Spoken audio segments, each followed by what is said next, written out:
So I've had the bike for a few days now. I put 120 kilometers on it, commuting to work.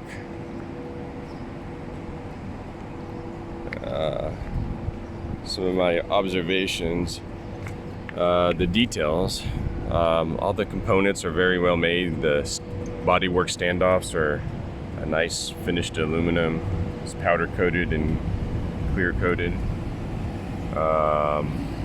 All the engine covers that would contact the ground if you drop the bike have crash protectors on them. Usually that you have to spend a lot of money to buy crash protectors. It comes with them. The cable management is very well done. They all the way through, the cables are properly secured and loomed together. Brembo brakes all the way around. The bodywork is very clean. All the gaps are tight. It doesn't creak and squeak. Some bikes, even new bikes, I've noticed even nice bikes like BMWs, if you squeeze the bodywork, it'll make noises like squeaking sounds. This is solid. There's the air induction. Goes into the intake box, air intake box. Again, crash pad protectors on top of the engine covers. It's nice.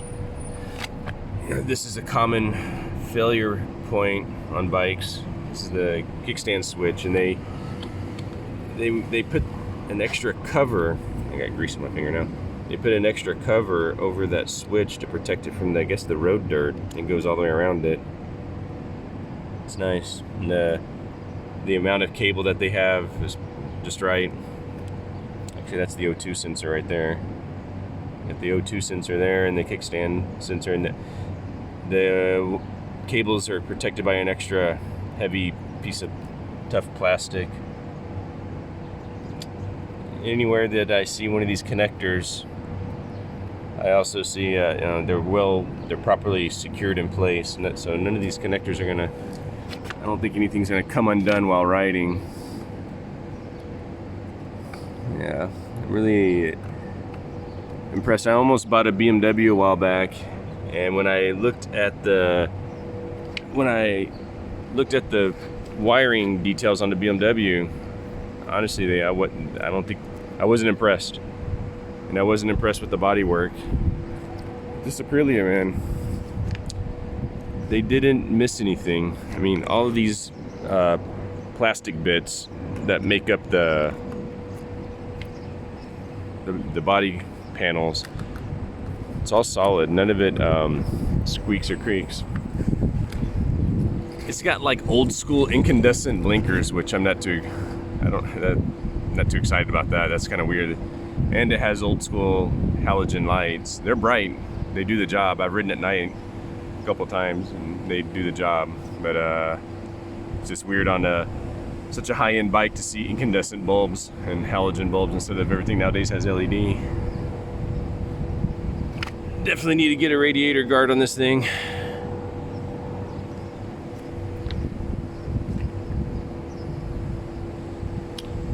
Good tires.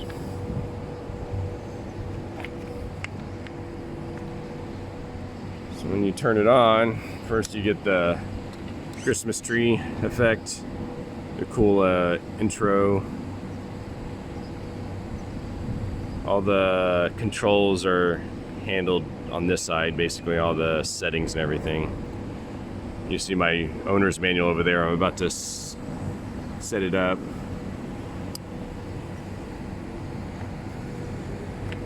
I fiddled a little bit with the suspension adjustments. I didn't change them. I just wanted to feel how the adjustments felt, and they're nice. It's easy to adjust. The bike comes with the wrench for the suspension to compress the spring. Set your sag. The what do you call these? The pylon foot pegs, passenger foot pegs are good. they did a good job of how they put this on. It's not ugly. That's kind of ugly. This bike definitely needs a tail tidy.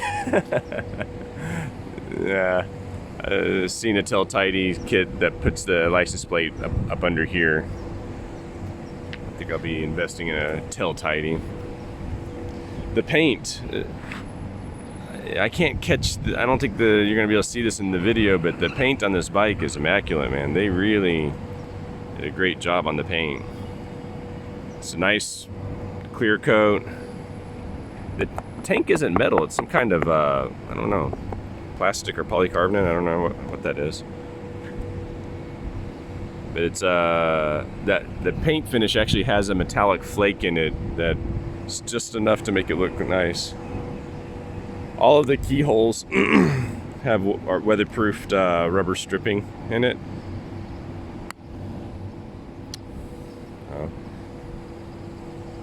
The mirrors are big enough. It didn't take me long to get used to the new mirrors.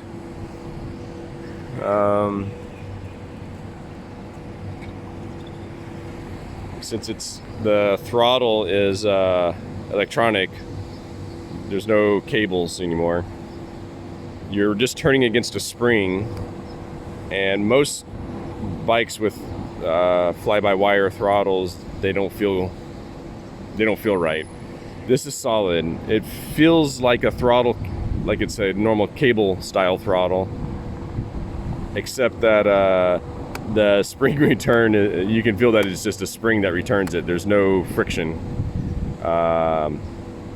In the sport setting on the map, it has 3 different maps. On the sport setting for the map, it's just too sensitive because there's no friction here, and there's a pretty heavy spring returning it. The smallest movements of your hands have an effect. So the bike's hard to keep, it's hard to ride smooth, I guess is what I'm trying to say.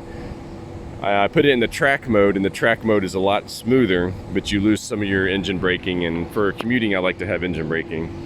Helps keep me from getting speeding tickets. Yeah. Anyway.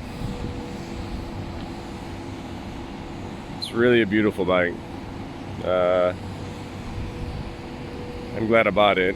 I got a good price, but it's still a lot of money. It's a hell of an upgrade for my Triumph